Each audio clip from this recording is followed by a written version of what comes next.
Mr. Andrew. Yeah, man. Look at that. Both started talking at the same time now. That was pretty special. So, Yeah. How you doing? You good? Yeah, very good. Very good. How are you? Excellent. And Davidocious, actually. Not sure where that's from. Bit of a throwback to something, but yeah, all good. And hello to everyone out there. So see people kind of filing in. We've got some pretty prompt people on our show now. We get some people kind of lined up beforehand. So it's nice to see coming through, and a few new faces there as well. One new faces, we can't see you, don't panic. You're just sitting there with a camera on. We just see names. So welcome to the Digital Growth Show. How's your week been, mate? Good. Yeah, a bit of a short week this week. Obviously, we had a day off on Sunday, which is the start of our week. So, but yeah, so always playing catch up when that happens. But it was nice to get a break in. What about yours? Yeah, I'm sure you didn't have a day off though. To be fair to everyone out there, I imagine you're working on something. I was working on something, but it was still technically a day off. It's fine. Yeah, it's not technically a day off. That's it. Yeah. No, all good. Yeah, again, the short week presents different challenges. I think as exciting as it is to have that longer weekend, you end up just chasing your tail for the rest of the week. So, but good to be back into the thick of things. And actually, I'm you're usually super excited. I'm massively excited about the show today. So yeah, kind of. I think a topic that probably comes up roughly 8 times a day at the moment. So yeah, and probably half that, but before kind of COVID. But yeah, we're going to be talking pricing strategies today, right? Yeah, and honestly, I am super excited about this. But genuinely because just the importance of it, and I think it's very timely. Yeah.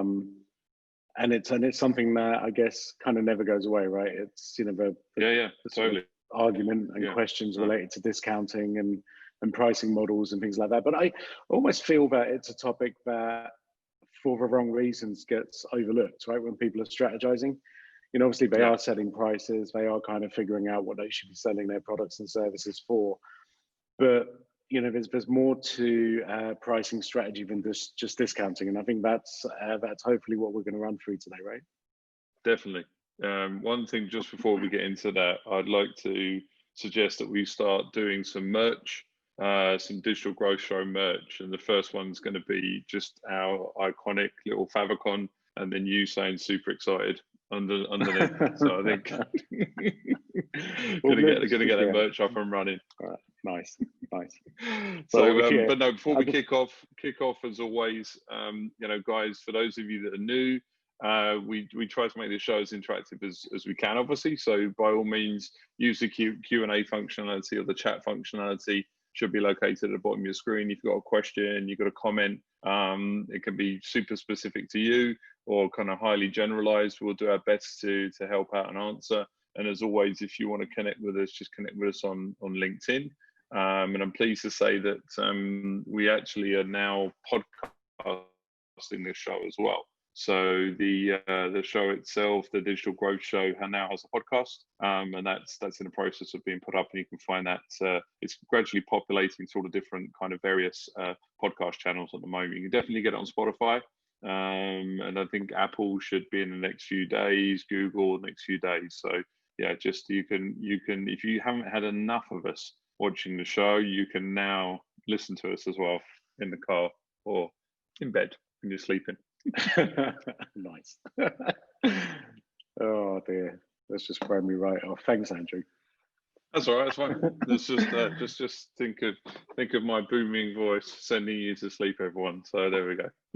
Nice. No, so yeah, I think the podcast actually we've already had some listens. That's what it's called, right? So we had some listens already on Spotify, which is quite nice. So yeah, maybe people haven't had enough of us. But anyway, guys, whatever, we're going to try as hard as we can just to make sure that we're embedded in your lives. So so if you do think of a way where we're not doing that, just let us know as well. But Andrew, let's crack on. Yeah. Let's crack on. All right. So pricing, right? So yeah, I guess when we're talking about kind of pricing strategies, and both of us work with clients who, for them, nothing's really changed, right? They don't really even need to think about a pricing strategy right now. Obviously, we're still in the midst of COVID, and things, numbers seem to be picking up all around us. But for some businesses, their businesses, I'd say, kind of ultimately very just price or discount focused. And for these guys right now, they possibly don't need to kind of rethink their strategies, right? I mean, what are your thoughts? Yeah, no, I mean, I think, this obviously is a huge subject, right? So if we look across, we might look at it either from a B2B angle or a B2C. It may be product orientated or service orientated. But as you mentioned, as much as we're going to run through kind of that pricing strategy today, some whole business models are based on, the price that they're thrown in at. So, I mean, when you and I were kind of running through our show notes, we were thinking of some of those global brands like Primark, like Aldi, or possibly Viva here locally. So their whole, kind of promotional activity is driven by price sensitivity. It's driven by discounted environment, still good value, and good quality products, but at a kind of far discounted rate. So these guys, you could almost say would benefit from current situation, because obviously people are looking to reduce their overall expenditure and overall costs. And I think that's fairly straightforward from a kind of B2C model, or kind of consumer. I mean, what do you think about from B2B model? Where is that? Where do they fit at the moment, do you think? Yeah, I think it's more challenging for for those types of companies that aren't discount led, right?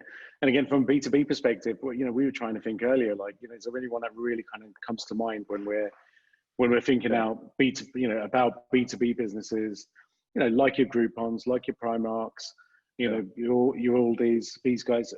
Nobody really sort of comes to mind as someone who's very kind of, I guess, discount oriented or discount focused as a business, right? Yeah. And and we see in the B2B world, we see things like freemium models, which I guess in some respects, is discounted, or is it? I mean, again, some of these freemium models have some sort of time limit on there, or they have a very kind of starter-based offering. HubSpot, perhaps in that respect, who have got very kind of low entry level, software kits, I guess, more than anything else. But yeah, other than that, I think we both kind of struggled about, kind of seeing if there were any businesses like that. But guys, like, actually, if you guys can think of any, then, feel free to kind of send it through, and we'll have a chat about that. But I guess, we're talking about, this is their entire business model, not the kind of sudden shift during COVID where they're slashing prices. I mean, like Udemy are slashing prices on digital courses, or day trading. That seems to be quite popular at the moment. But yeah, I mean, it's more of kind of what was their approach firsthand. But yeah, let us know. Yeah, so I think, and for many people, pricing and discounting and stuff like that isn't really a new phenomenon, right? So just because of COVID, and just because maybe times are tough right now, for many this is still kind of every day, right? And I guess, and I think you've been in a region maybe longer than I have, so I guess a lot of discounting, negotiation, and things like that are kind of very much kind of embedded in cultures as well, right? Yeah. I kind of felt early on here it was a very different way of kind of selling and being out in the market. I think he kind of coined it a bit of souk mentality, in the sense that you could be down the souk buying a watch, or you could be negotiating a $500,000 deal or $1 million deal. The mentality is almost the same, where somebody needs to be happy with the deal, right? So whatever you kind of feel that value is, you kind of got that in your head, and there, no one would. I think I put up a post on LinkedIn, and I put first price, last price, and I've even caught myself saying it, right? Surely your first price isn't your last price. That can't be possible. So I think, culturally, in this part of the world where we're currently, obviously, both of us have been here for the longest time possible, probably actually with COVID. We haven't traveled, but anyway. So there is, you know, there's an expectation. There's an expectation you're going to be charged this price, and actually the real price is here. But it's kind of part of that dance, right? It's part of that dance to get to a point where both parties are ultimately happy. Probably one is happier than the other at that point, I'd say. Yeah, and actually, I think what's really interesting about it is there's genuinely nowhere, maybe in this region, where you can't walk in and try to negotiate some sort of deal. I mean, you know, it's funny. I've kind of, you know, just tried it in some retail stores if I'm going to make a decent purchase, if I'm going to buy some furniture and things like that. And I guess maybe, you know, in the UK where we're from, or maybe Europe or the US, you wouldn't typically go into a store and say, no, actually, what can you do on this price, right? Whereas I've done that and literally, and it's worked. And they've said, okay, let me. The second someone says, let me go and ask my boss, you know, there's a deal to be made. So that's it. Yeah, so it's I think it's fascinating. I think, you know, and I think you're right. It's kind of embedded within cultures. You know, in the Middle East for sure. I think in parts of Asia, this is kind of how you operate, right? You can't. Yeah. You know, you can never accept that first price because you know you're essentially paying maybe 2 or 3 times what you should be paying. But yeah, I think it's super interesting. But I guess, you know, let's kind of bring it back to business a little bit. But you know, when we talk about pricing models, pricing strategies, it always kind of seems to be times like this, right, where there's businesses are facing the challenge. You know, maybe it's a recession. I mean, obviously, what's happening with COVID is very new to us all.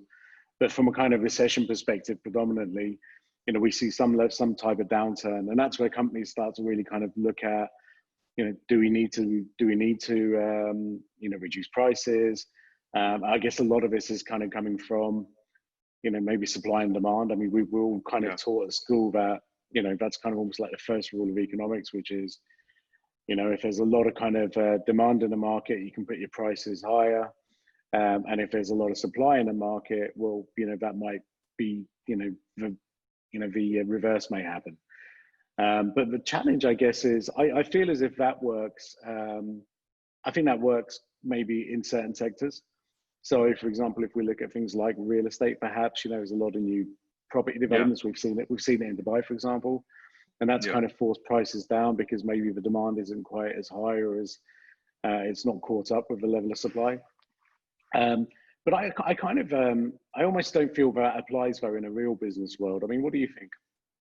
Yeah, no, you do see it in some certain sectors, I guess, but there's you know, there's some organisations that, you know, you can't do that. I mean, if you look at, I guess at the moment, nobody that I know is kind of buying a new car, but you know, I mean, the guys down at, you know, Mercedes and Porsche and Audi, I mean, just because they've got this huge supply of cars and lack of demand doesn't necessarily, I mean, I'm not seeing 50% off. There's no G-Wagon in my driveway at the moment. Yeah. That's you know, there's kind of that they haven't obviously, you know, I mean, that just, as you said, from an economic standpoint, I mean, it unless you're in a position where you're, you know, liquidating stock, or you're completely overstocked, or you just have to, you know, the kind of creditors are in, and they need to make some sort of cash out of this, and obviously it's a sad situation.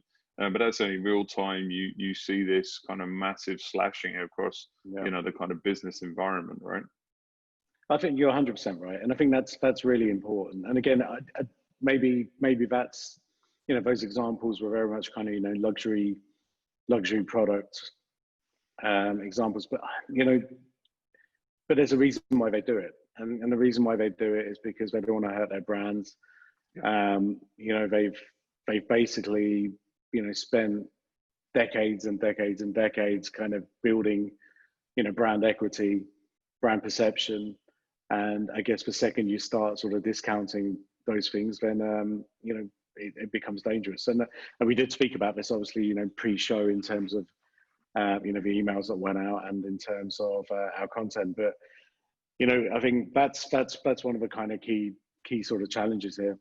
But what do you do in an industry, Andrew, where everyone seems to be discounting? You know, all of your competitors You know, everyone kind of, you know, they're reducing prices, they need business. You know, what happens in those kinds of scenarios? Yeah, I mean, look, that's a reality. So, I mean, even in our own industry, we saw it. You know, we saw how, you know, people were actively publicizing the fact that they were discounting. So it wasn't even so much a point of a negotiation; it was the start of a conversation, which I think is a dangerous trend, you know, to kind of start. I mean, I think the thing is that obviously from a company perspective, there's a lot of responsibility associated to activity, and some people may feel, well, I need to sell, and far better that I sell at a discounted rate than no sale at all. And I think, if anything, I hope that by the end of this show that kind of mentality disappears, because obviously towards the end of the show we are going to talk about some of the, you know, the kind of solutions to this, right? But that is a challenge, you know, the pressure associated to that. I mean, I think the thing is, and there's a big difference between leading with a discount mentality and then kind of having it in your pocket, or having it as part of a negotiation. I think as soon as you start to publicize that you are effectively only choosing us because of price, it's a dangerous precedent to send, right? Yeah, I think so, and I think we'll discuss that in a little bit more detail in a bit. I think one of the other kind of challenges is, you know, what if you're a new business right now? You know, so because I feel as if, you know, if you're a new company, you're entering a new industry, all of a sudden COVID's hit, you know, that's challenging, right? So perhaps you need some sort of unique differentiator, and perhaps price is that differentiator that you have to turn to, I guess, right? Yeah. I mean, I guess, look, I think what we are going to see, going back to your supply and demand, I think you're going to see a lot of people that are ultimately the entrepreneurial spirit, and also the access to certain tools and certain ideas and forced kind of environment is actually going to increase across the board, as far as there's going to be increased competition. So you are going to have people that perhaps have been working in the banking industry, and they're going to, you know, turn to being an analyst, for example, you know, and they're going to kind of start their own consultancy business, and that's going to impact on existing consultancy businesses. And then they have to rely on, well, we're new, but I've got 20 years experience of banking. So I think the thing is that, you know, look, it can form part of a strategy. I just think, again, the danger of hanging your hat and your coat and your gloves and everything else on price is dangerous, because as soon as you start to have that conversation, then the whole conversation is around price and it's not around value, right? And there's a huge difference between the price of something and a pricing strategy and the actual value of something, or the perception of value. So yeah, I mean, I think even when we've looked at new businesses, or we've had conversations with new business, we've tried to discourage them from leaping straight away into, you know, discounting culture, right? Just because they have no clients at that point, right? I mean, what do you think? No, I agree with that. I think that I think the problem with, you know, there's lots of problems with discounting potentially, but, you know, I think it's all of those things that you've mentioned from a kind of value perspective. And for these new companies that we advise, we say to them, look, the challenge here is that you're going to be setting a precedent, right? And that precedent you're setting is that this is the price and value of your product. Because and I think bringing it back, you can't look at price and value as exclusive elements, right? You've got to look at both of these things together. And the second that you value your product at this figure, which might be 20-25% less than perhaps what it's worth, your client or your customers are going to value it in exactly the same way, right? And I think that's the biggest challenge for me, because I think once you kind of set that challenge, it's or set that precedent, that kind of price point for your products or your services or for your business as a whole, that's where you've got huge challenges, and getting out of that may take years, right? I think is the biggest problem. Yeah. So I mean, I think the thing is that, you know, we kind of said this at the beginning, but the pricing strategy is a huge beast. You know, it's very different if you are, you know, incumbent, you've been here, you know, 20 years, 25 plus years, you've got a, you know, pricing, you've been, you know, organized at a certain price level for the last 25 years, people have been happy paying it, versus someone that's brand new, starting a new business, doesn't really understand the price point. so it doesn't even know where it is, not sure what they should be charging for their services. And the challenge really is that, you know, service and products to a certain extent can be all over the map, right? There's some things that we know, if I want to go out and buy a brand new iPhone today, I know I've got to spend the best part of 4,000 dirhams, right? Yeah. However, if I, you know, perhaps, I don't know, something very basic like a laundry service to get dry cleaning, I can actually get my shirt dry cleaned potentially for 30 dirhams or 8 dirhams. You know, same service, right? But some of them may be more convenient. So it may be an app that I can just, you know, and it gets picked up and it's contactless and it's and. Or the 8 dirham one may mean me jumping in the car, driving 15 minutes. So it's as much as we talk about pricing strategy and pricing, there has to be other things that we look at as well to understand where that price point comes in, right? Yeah, true, and that's part of the education process, I guess, more than anything else as well. Yeah, but I think, yeah, let's talk about a couple of other challenges, I think, and then, guys, what we want to do is we want to kind of look at some, you know, the impacts of some of these challenges when it comes to discounting. We want to kind of look at some solutions as well, and you know, a lot of kind of research has kind of gone into this, not just from us, obviously, but you know, kind of very kind of educated folk who focus on all of this, and pricing is a topic. And I think what we've seen more than anything else is actually it's just that natural thing that happens right now, right? Andrew's like, times are tough. We need to win more business. I think we were talking earlier, and you know, we just happened to be nearby someone, and I said to them, I was like, you know, from a consultancy business perspective, has your company reduced, you know, your sales targets? And they said no. And I was like, what? Even with this, despite COVID, we've had basically sales targets reduced. We've had marketing budget. Sales targets have stayed the same. Marketing reduced. Yeah. Marketing's been reduced. Expectations are obviously higher than they've ever been. And for some corporates, I think it's just a case of we need sales, right? Yeah. And so in order to get sales, because again, that's such a key metric. I think it was, trying to think who it was. Who owns the Dallas Cowboys? Jerry Jones. Jerry Jones. Oh, not him then. I thought it was the guy on Shark Tank. No, he owns the Dallas Mavericks, right? I think it's Mavericks. The basketball team. Okay. Yeah. Right. So Mark Cuban, that's him, right? Mark Cuban, I think, you know, it's funny. I've watched so much of his stuff. Seen him in South by, and a number of times he turns around and basically turns around and says, hey, if you've got a challenge in your business, sales basically covers all of those, right? So it's literally generate sales, generate revenue, and all of those problems that you've got kind of underlying in your business get covered. And essentially, I think that's kind of what's happening now, because people are being told, hey, your sales targets are your sales targets, and these aren't reduced. Yeah. But you're expected to go out and produce the same, even though the world around you potentially is falling apart. Yeah. You know, and I think that's, you know, that's one of the things. But I guess what I wanted to ask you is, you know, for those companies that are discounting, this isn't just okay, you know, we're going to discount. If everyone else in your industry is also discounting, what happens then? Well, I think the challenge with that is that, you know, the whole, you start to devalue what you're really offering, right?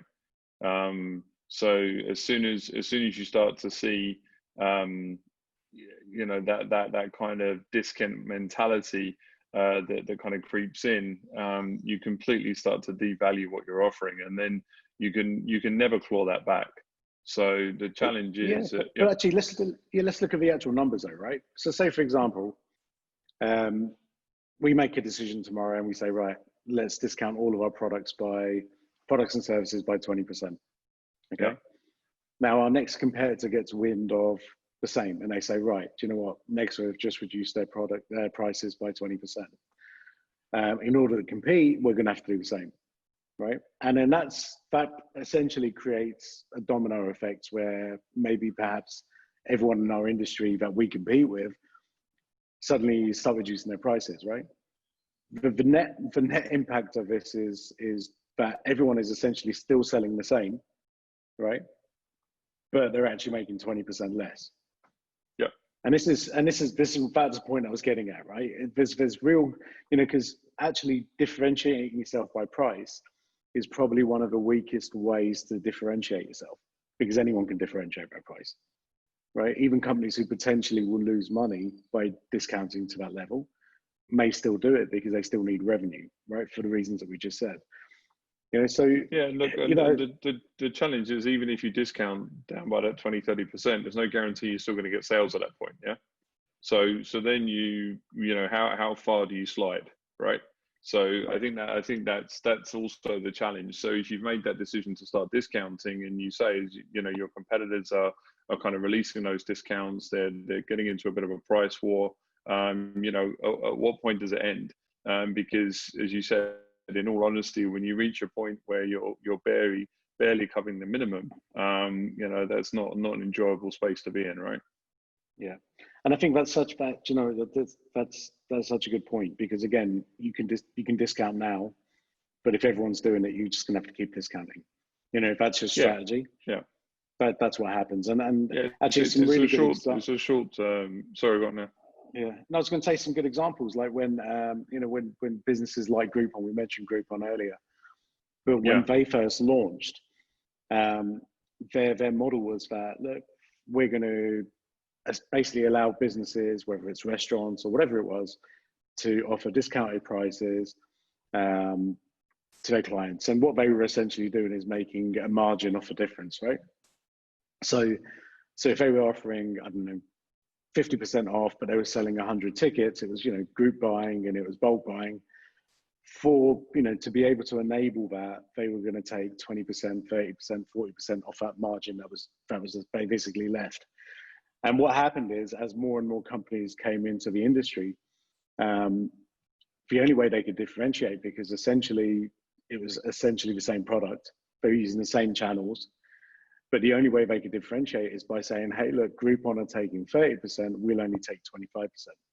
Yeah. And essentially that industry, which was huge, and I mean, it was a massive almost bubble at one point, right?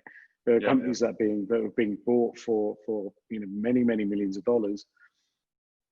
Their one differentiator was essentially price and discount and how much they were charging the retailer. And that became just reduced, because that was the only way people could compete. And it kind of almost destroyed an industry where all of the small players suddenly just exited, right? And then the only people that were left were essentially, Groupon and maybe one or two others. But that's the potential impact of, that slippery slope of discounting, I guess, right? Yeah, well, people have relatively short memories, mate. Look at Deliveroo, look at Zomato, right at the beginning of COVID, a lot of these kind of delivery partners were charging, 20-25%. They would charge an extra percentage for a safety COVID badge. I mean, there was kind of real gouging that went about at the time, across the board, really.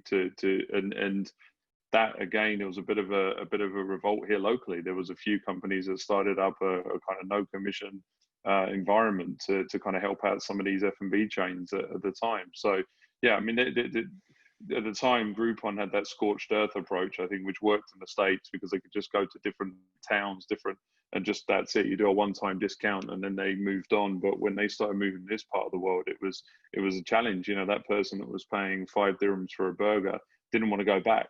They just wanted a 5 dirham burger. They wanted another 5 dirham burger, and you kind of lose that customer loyalty at that point. And going back to your point on price, there is a huge factor associated to customer loyalty, because if everything is driven by price, there's no real loyalty there.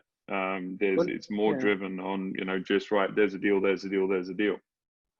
Yeah, and I think, do you know what? And I think loyalty is huge. So again, let's talk about the challenges from an existing customer perspective. Yeah. Right. So if you have been a loyal customer for years and years, or whatever it is, all of a sudden you find that some people, new customers, are now paying less than you for essentially the same service.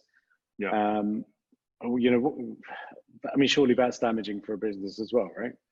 Yeah, of course. I mean, I think the thing is that obviously, the challenge is first and foremost when you're trying to pull in new business and you start to go down this discounting route, you've got to look at what you've got in your own stable and try and understand the impact on them. Because if, for example, let's say that you are leading with discounts, why is it that as an existing customer, why can't I be treated the same? Now, I know there was actually pre-COVID, this was a situation with insurance companies back in the UK, where new customers were being offered huge discounts to, you know, start their premiums. And customers that have been loyal for the last 10 years are going, well, hold on a minute, why is it that, you know, I can't be looked after? And I think now there was an insurance company that did a whole ad campaign around customer loyalty and the fact that you've been with us 5 years, we've been with us 10 years, you'll always get better pricing than new customers, right? So you've got to be really careful when you're out there trying to fish for new business and neglecting your own customer base, right? These are people that have been loyal up to this point, have paid a premium price potentially, but now are kind of feel almost a bit cheated, right? Yeah, absolutely. Because I mean, naturally, I think they'll be feeling as if perhaps they've been ripped off all this time, or you know, or whatever that kind of feels like. Because I think that, you know, people will be sympathetic to a point, but the reality is why is that next company paying less than I am, right? And I think that's why is that next person paying less than I am, and I think that's always going to, you know, become more important than just being sympathetic. So, yeah, I think there's definitely a kind of challenge there, but also I think the other side, Andrew, and you know, I think when you are discounting, you also start to encourage perhaps, you know, the kind of people who you typically wouldn't work with. I think we can call them sort of bad fit clients potentially, right? Yeah, I think you start to attract those, and again, I think there's many challenges with that, right? Yeah, I mean, look, I think the thing is we should probably establish at this point there's a real difference between, you know, organizations or individuals that want to work with you and try to have an open and honest grown-up conversation about the fact, listen, this is the budget I've got, want to work with you, I want to kind of make this happen, but appreciate it may not work out. There's a huge difference between that individual and give me a discount. I'm only going to work with you if you give me a discount, right? And I think we see that some of the time, especially in like a US operation. There's not a mentality they want a discount, but basically they want the opportunity to work with us, let's say, or other organizations, but they want to try and come to an agreement. And I think that's important to differentiate as well. So, you know, the challenge is if it is discount, there could be other challenges associated to that. So it may be payment issues. It may be, you know, expected terms of credit, for example. Well, not only do I want a discount, but I actually want to, you know, pay you in 60 days, or I want to do this, you know. And there's people that will obviously take advantage of a difficult situation, you know, and those are the individuals that you don't potentially want in your organization long term, because those are the ones that disrupt your, you know, your whole environment, right? You know, and you kind of get into a difficult situation where they also start to impact. We've spoken about existing customers, but if their demands, you know, are kind of unreasonable, let's say, because you've signed up to those demands, right, as part of the discounting policy, the challenge then comes where you start to impact your existing customer base as well.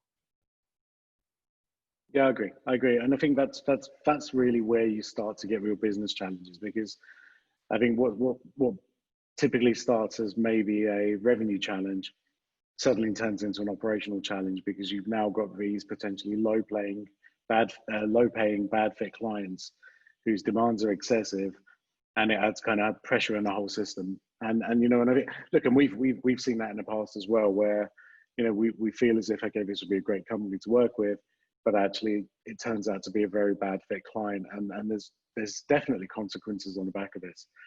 You know, and I think that's part of the challenge with that kind of, you know, the discount side of it, because, you know,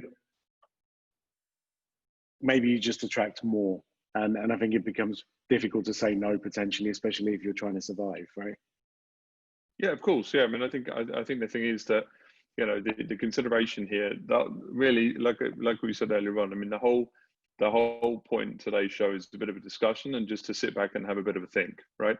So, you know, it may be that you do need to take on some clients, but also have a bit of an exit strategy.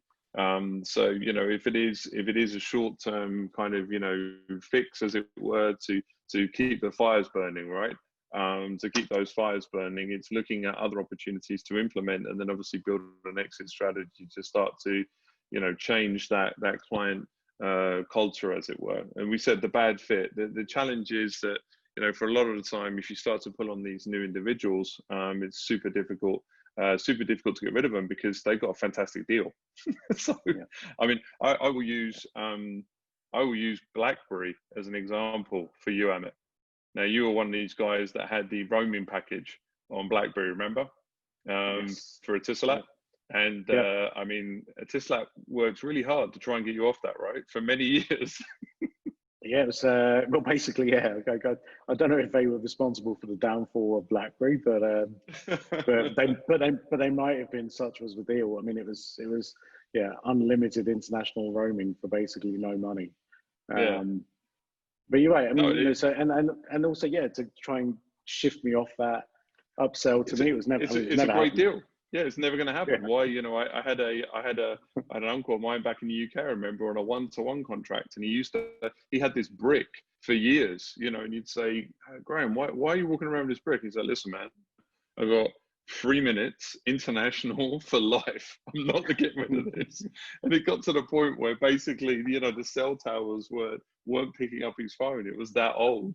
But still, he wouldn't release himself from it. But not necessarily he's a bad fit client. You're a bad fit client. It's just there's a deal there, right? So even if you've managed to get yourself a good deal, it's why would you leave, right? Why would you kind of want to exit somewhere else, for sure? Yeah, and I think and like what we said, it's not just then you start potentially with a client that's making you no money, but it's also again, trying to get an extra 10% out of them just doesn't happen. But no, anyway, Andrew, so I think that we've got some kind of solutions, some alternative ideas, things that we've played around as well. So I'm happy to share our experiences with some of the strategies that we've employed. But one thing we've had a question that's come in from Lana, and Lana's really talking about things like inflation. Prices are likely to sort of increase over time. And that we see this with industries like airlines, for example. But in terms of price hikes, I think again it's you've just got to be super difficult, because if you are not adding any additional value, and once you've set that price, surely it becomes almost impossible to increase prices, right? Even at the rate of inflation. I mean, there's a lot of people who expect to pay less over time instead of more over time, right? Yeah, I guess. I mean, obviously, she's mentioned here specifically around kind of gym equipment, and I think some of these are relatively unique to the kind of current environment we live in, where there's a comfort level associated to perhaps going to the gym. So people want gym equipment, they end up buying gym equipment. We saw a price surge on antibacterial masks, etc., where there was a high demand, and instead of, as you said, we go supply and demand, no, the prices started to eke up. I mean, I know, the price of swimming pools, for example, the people in the States are kind of getting their home environment, set up so they don't have to travel, so they can enjoy their home space. I've seen a lot of my friends here have got these above ground pools or looking to get a pool into their place, so they're not going out just in case we get locked down again. So I guess there is an element of kind of price hike as well, associated to kind of supply and demand. I mean, some of those are nuances associated to being here. I know there's some particular gym equipment at the moment that isn't available for 6 months, just because the demand is so high in the US at the moment, that in all honesty, this part of the world is insignificant for them. So the challenge of getting things in this part of the world, obviously versus US, is that they can sell in their own backyard. So why would they bother the headache of kind of this part of the world? So some of that is balanced, but I'd say, as much as we've been looking at pricing strategies in a way that people are discounting, we approach pricing strategy very different, right? And this is part of some of those solutions that we want to suggest. Yeah, exactly.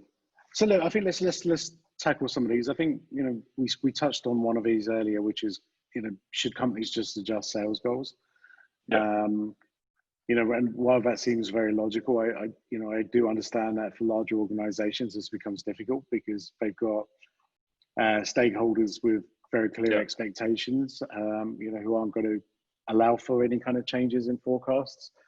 But yeah, I mean, so adjusting sales goals is obviously one way. Another thing, I mean, and again, a lot of people are doing this, is reducing costs and overheads.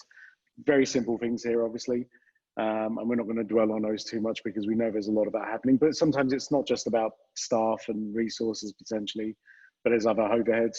I think I was moaning to you earlier, Andrew, about the next check for our office has just gone out, which means we've basically paid, I don't know, a ridiculous amount of money. Our contract got renewed in March, and just a week before COVID, I believe it was, and obviously we've had pretty much an empty office for the last 5 months now, but paid a substantial sum of money.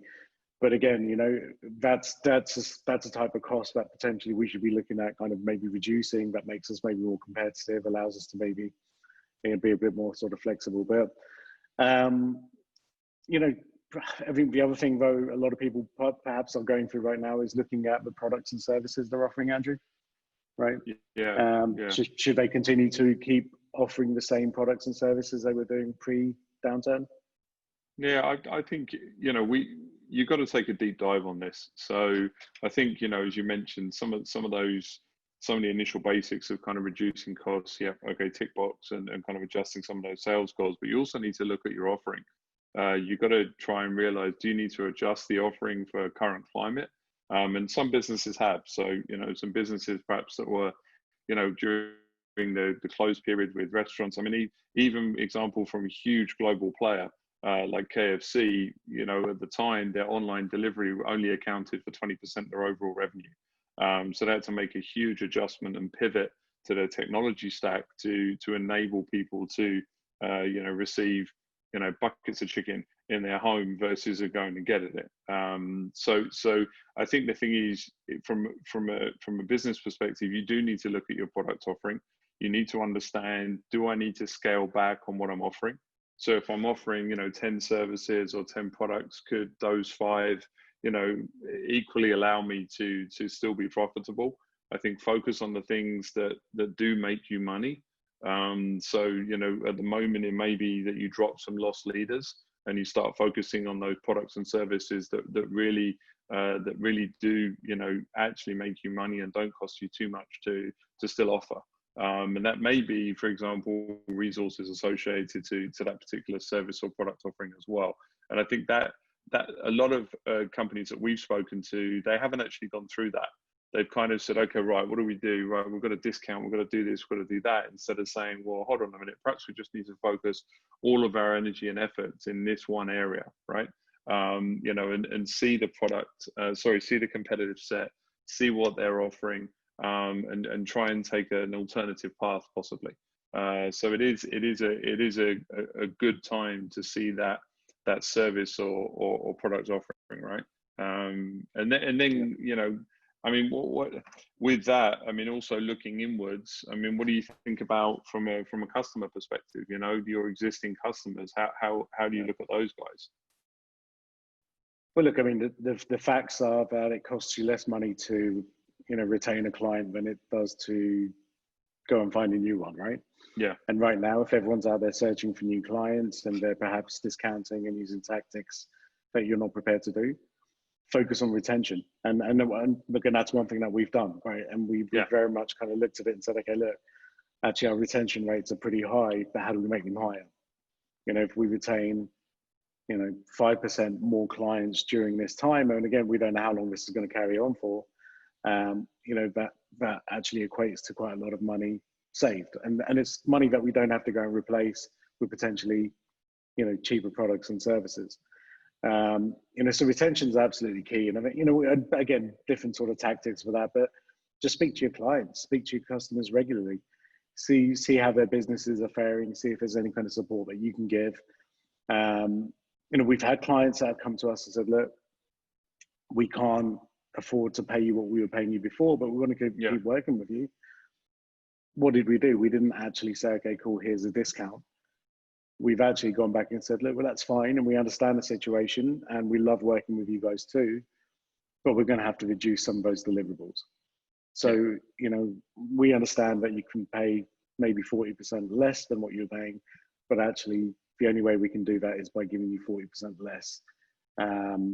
service essentially, right? Or product or whatever those deliverables are that we're contracted to do. And that's a fair conversation, right? And we've actually had no pushback from that. We've not had to discount for any. Look, we've not done a blanket discount full stop. Actually, I think that's important to kind of tell everyone who's watching this and listening, because that was, and we're in a highly competitive industry, where the price points can be 500 by one supplier and 500,000 from another for seemingly the same brief, right? And that's it's crazy and it's messed up. And guys, never open a digital agency or any business of that nature, because there's very little fun. Solid bit of advice. Yeah, and we should end the show there. That's the advice. Don't do what we do. Thanks. Yeah, that's it. Yeah. Cheers. But we've seen it, right? We've seen what happens, and so we said, look, if we start to differentiate and discount, this could be catastrophic for us. And we've spoken about all the reasons why already on the show so far. But instead, let's focus on just making sure that, look, if we keep our existing clients happy, what are we going to get? Well, that's going to increase the chances of getting referrals from them, right? And by doing so, you don't have to replace lost revenue, and you're going to lose some clients anyway, because there's people who just simply can't afford to, their businesses are closed now, for example. So, there's going to be some sort of natural attrition that happens there, but it's fine. As long as you can try to limit that, I think that's really important. And again, something that's pretty understated, because very few companies are really kind of doubling down on retention efforts right now. There's a kind of natural lean to acquiring new customers, and I've got to acquire customers by discounting. But look in your own back garden and see who's there, and also take the opportunity, like you said, to reach out and ask for a referral. If you've got happy clients and they've been with you for a long period of time, there's no reason why you can't ask those individuals to refer business into you, or even incentivize them to actually provide referrals to you as well. That's another opportunity to effectively not hurt your bottom line, still acquire new customers, but still keep your customers happy, right? Yeah, and I think there's a couple of other things, because I mean, look, we're not stupid. We know that all of our clients are getting pitched to by other agencies, by our competitors, right? We know this is happening because everyone's on the hunt for new business. And I think one of the points there is, again, if you keep reminding the clients what makes you special, why they chose you in the first place. Yeah. I think that goes a long way. And that's not just, banging them over the head with, with a hammer saying, look, you're working with us because we're the best. It's not about that. It's about basically showing value, demonstrating that value very clearly, even perhaps changing your reporting structures, because reporting structure now is very different to what was important to that business 6 months ago. Whatever it is, be creative with that. I think that's kind of the kind of advice I think I would definitely kind of give to people.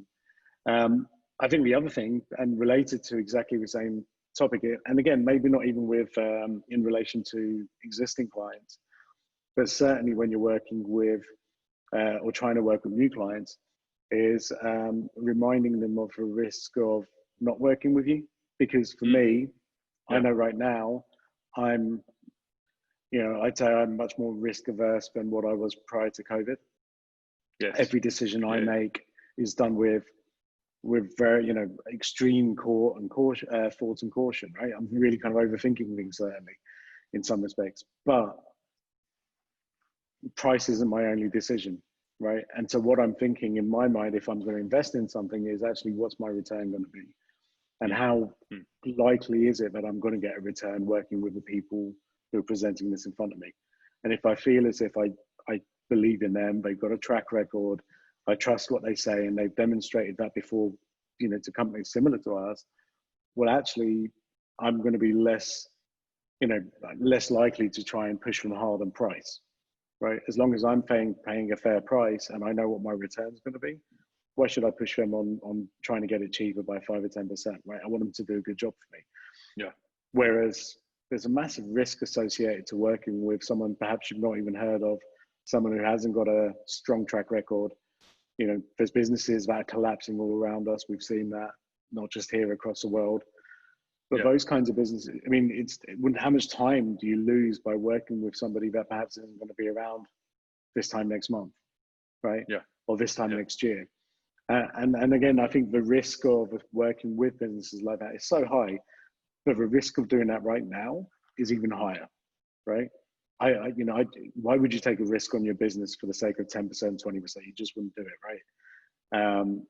So I kind of almost feel as if, look, if you're confident in your own ability to deliver whatever you're going to deliver as a product and service, use that, and use it and say, look, with us, you're getting something that's, guaranteed as such, right? But I think that's important. It's important to kind of highlight these things to clients and prospects as well. Yeah. I mean, what do you think about? I mean, look, if obviously if a company feels as though they do need to offer something, at a lower price point, I mean, how do you think they go about this without kind of devaluing their own brand? I mean, what do you think from kind of ideas and tactics to kind of get that message out there without compromising their kind of integrity? So, I mean, again, it depends on the business, but try and repackage your product, right? The thing is, if someone's having a sales conversation with you, then they've got money to spend, right? Yeah. Does it have to be the same thing that potentially they're looking to spend it on, in terms of like 100% fit? Can you reduce some of those deliverables, like what we've done, perhaps, with some of those clients that have requested it? But I just do feel it's dangerous to say, look, okay, fine, we were charging, X, 1,000, and now we're going to charge 500, right? Because that for me makes no business sense. And those margins are important. If you're not making margins, then why do it? Go after the Ford Lincoln model or the Toyota Lexus model versus everything costs a Toyota. It's kind of differentiate on kind of some sort of brand or kind of product offering, as it were. Yeah, so it could be a brand new product offering, right? A light version of whatever's being offered. It's funny. I see like gyms are reopening and stuff like that, and there's a lot of offers. But actually, again, do you need to just reduce, or do you just basically say, hey, look, take a half gym membership, right? I don't know. People aren't being creative. I'm just seeing discounts, if that makes sense. But I'm just saying, hey, you're going to save this, but they're not being creative for actually the value that they're given. Why kind of, because look, if someone's giving a gym membership for 50% discount now, how are they ever going to get someone paying a full price again? Yeah, no, true. How are they going to get it? It's interesting. The gym conversation has popped up quite a lot today with two individuals that, I mean, can you remember last time you stepped foot in a gym? Me? Yeah. Like 10 minutes before the show. I've got a treadmill upstairs. Brilliant. It's a really expensive clothes hanger. Yeah. It's a nice treadmill, apparently. Yeah, that's it. Yeah, it looks good. I think that there's an opportunity. So if you do, like you said, if there is an opportunity to potentially discount, make it perhaps a bit more creative. So I think it goes back to that value thing, right? So you don't have to just discount on price. It's the value and the added value of kind of what that offering is, right? Sure. What is it additionally, or how is it packaged, or looking even potential partnerships with other organizations. I mean, we spoke about this way back when we said, what are some of the tactics from a COVID situation? It may be that you reduce your product or service offering and you partner with someone and you say, well, look, okay, you take that piece, I'll take this piece, we both win. Because obviously, costs are less, overheads are less, but obviously we're delivering the same complete products, but obviously, just in an equal footing. Or perhaps you just give a discount and say, hey, I will give you 10% off, but what you're going to have to commit to is a 5-year contract and pay me a year up front. Yeah. Okay. I mean, look, I think the thing is, value's got to be both ways, right? So, and again, we've done that. If someone has said, look, my budget's this, but I do want this. And we said, okay, cool, we'll do that. But what you're going to have to do is commit to a longer term period than you would have typically. Yeah. And perhaps you need to pay us a large chunk of that up front, right? Yeah. Because then we're getting value out of it. Yeah. Yeah. Shows commitment. Yeah. Yeah. And I think that's also important. But I think if somebody came and said, hey, we need a 20% discount, we want exactly the same deliverables, and we're not going to move from our side at all. I think that's where, and I think that for me is a telltale sign that, again, this is a potential bad fit client. This is someone who isn't working with you. They are, there's just demands out there that are perhaps not realistic. Yeah, true.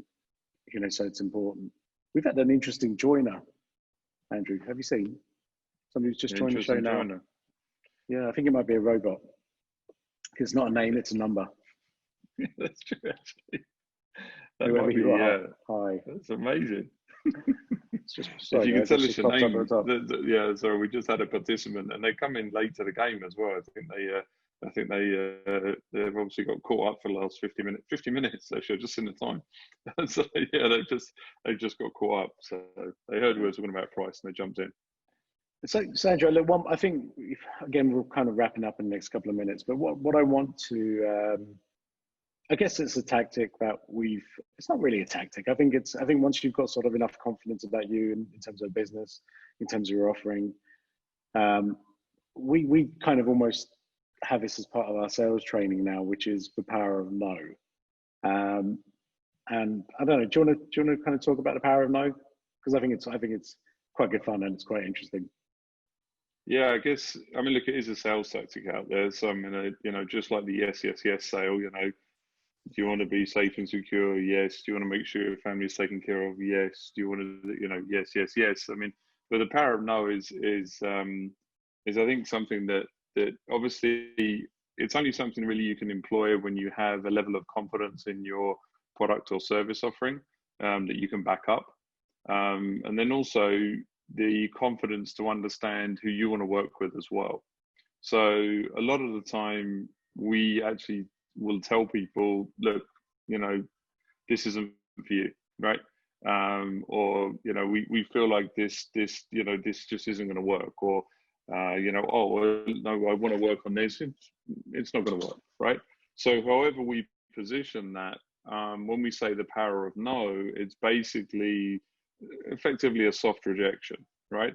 And that throws people, right? It really throws people because obviously ultimately they believe that they're the ones who are kind of making the decision. And when the tables are turned, it becomes quite an interesting dynamic. So yeah, it's not. I guess it's that whole nightclub thing, right? When I'm queuing up beside a nightclub, no, you can't come in. Sorry, no, you wouldn't like it in here. It's not for you. No, but I think it is. I think I've heard good things. I think I should definitely come in. No, I'm sorry, no beers allowed. You're talking about now or 20 years ago, Andrew? Oh yeah, now I get it. Definitely. That's not. Yeah, now it's probably something wildly different. Yeah, it's definitely not a nightclub that I'm not going into. But the point is, again, we're talking about, from a supplier. This show obviously very much is kind of like, you're a supplier of a product or a service or whatever it is, right? You're a vendor. And again, the pressure that we're getting asked, or businesses, but we'll get asked in terms of, look, can you reduce your price? Can you do this? Can you do that? Our payment terms are, 90 days. I know that you as a company want us to pay now, but actually we're not going to pay for 3 months. This is really where the power of no really comes in. And again, it's not just it's not about being arrogant. I think that's really important to point out. The point is that actually, if there's a deal on a table and it doesn't suit your business, say no. Okay. Yeah. And don't be afraid to say no. I think is the most important part of this, because 9 times out of 10, if that client does want to work with you, they'll come back to you, and they'll come back to you within a matter of days and say, I've changed things from my side. I can now work to your payment terms. I can now accept the price that you've offered. Things just happen magically, behind the scenes. But again, it comes down to making sure that obviously you're comfortable and confident in what you're delivering. You've been, incredibly professional throughout that whole process. you've got a track record. I guess all of these things kind of really matter. But again, and look, we're a 15-year-old business. Yeah. And I think we've seen lots of downturns, right? We've kind of been through it, and we've made a ton of mistakes, right? And some of those mistakes happened in times of recession. So again, 08, 09, we were here. Suddenly business isn't what it was a couple of days before. And so the tendency is, okay, do we reduce prices? But honestly, I'd say from a personal perspective, the challenges that you face, the consequences of reducing those prices are so high, and they're very, very damaging. And I guess the purpose of this show today was really to kind of say, look, there are alternative ways of doing things. Take a step back, think about things. Don't be afraid to say no, because if that person does want to work with you, and they've already indicated that they do because they're negotiating with you, saying no is not necessarily a bad thing. Yeah. No, I don't think it's Final not thoughts? a negative thing. It's just, I look at it like it's not a bad thing. It's not a negative thing. I think, as you mentioned there, the idea today was just to help people kind of think, and obviously, look, we're happy as well. As Amit mentioned there, we've got, years of experience. If you want to jump on a Zoom call, connect with us on LinkedIn, by all means, please feel free to do so. Happy to have a chat or kind of bounce around, and kind of see potentially where some of these strategies could potentially fit into your business. The challenge is obviously when we're doing a show like this, we're talking about a very wide topic, right? Across multiple verticals, multiple industries, in various, a lot of you out there working different organizations. But these are kind of some of the strategies that have worked in the past, not only for us, but other organizations that we've coached, that we've consulted with, to help them through some of these times as well. And we did it right at the beginning of COVID. We reached out to all of our existing customer base. We reached out to even prior customers and said, okay, well, tell us your strategy. What is, we're an integral part of your business growth. We're generating business for you. What are some of those strategies? Yeah, absolutely. Cool. I think we should leave it there. I think we're dead on the 60-minute mark, Andrew. Look at that. That's pretty impressive. Good stuff. Cool. So let's wrap it up. Guys, thank you very much. Look, thanks for joining, first and foremost. And honestly, I think we're week 16 now, so week 17 next week. It's been really good fun so far. So far, is that? Well, yeah, so far. But the comments and things like that we get, it's they do kind of encourage us to keep going, which is awesome. One more, I think a couple of other things. Andrew, what are we talking about next week? We are talking something that is fairly unique, I'd say. So we really try to keep this show different from other kind of webinars and other kind of shows online. We don't really want to run through the basics. We want to kind of keep it lively. And we are talking about SEO next week. And you may be thinking, well, hold on a minute, mate. We know about that. Well, no, we're talking about something called search engine ownership, as opposed to search engine optimization. So this is a go-to-market strategy that we're employing. Which we've employed for ourselves for the last 7 years. It's been released to clients now as well. So we want to, spread the word of search engine ownership. So we are talking about that, and that again is going to be a direct impact on some of those tactics and some of the things that we'll show you next week. There'll be a direct impact on your business. So yeah, I'm buzzed about next week already, just because first and foremost we know what we're talking about, as opposed to, we like to keep the show kind of bubbling along and keep the audience guessing, I guess, because we like to keep it relevant. But we've planned out next week because we really want to kind of tackle this head on. So looking forward to next week. Yeah, I think next week's going to be really good fun. I think we and it's almost like if you're going to come to the show and watch it next week, then I think you'll see some really kind of incredible kind of numbers and how this really kind of works and impacts businesses. It's almost like the old SEO is definitely dead, and I think what we've been driving through with search engine ownership is is going to be an incredibly powerful tool for businesses moving forward. So yeah, actually can't wait to share some of the details there. So yeah, awesome.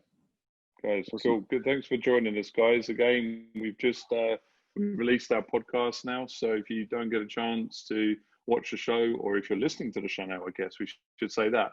If you're listening to the show, thank you very much, and appreciate the support. We definitely have a kind of core group of people that we see every week. So, super happy and super buzzed that we've got some fans. Perhaps we ought to do a poll next week and say, you here for Amit or you here for Andrew? Team Amit, Team Andrew. I'm not competing with that beard for a second. I'm like, I can't compete with the hair, mate. I can't compete with the hair. We've got. I think if we asked it on the podcast, it will be slightly different results. So let's see. Maybe we do both. Perfect. No, thank you, Amit. That was great today. Good discussion. Loved it. Yeah, likewise. Thanks, guys. Take care. Have a great week, and try and join in and tune in again next week. Take care. See you later. Bye, everyone. Have a good week.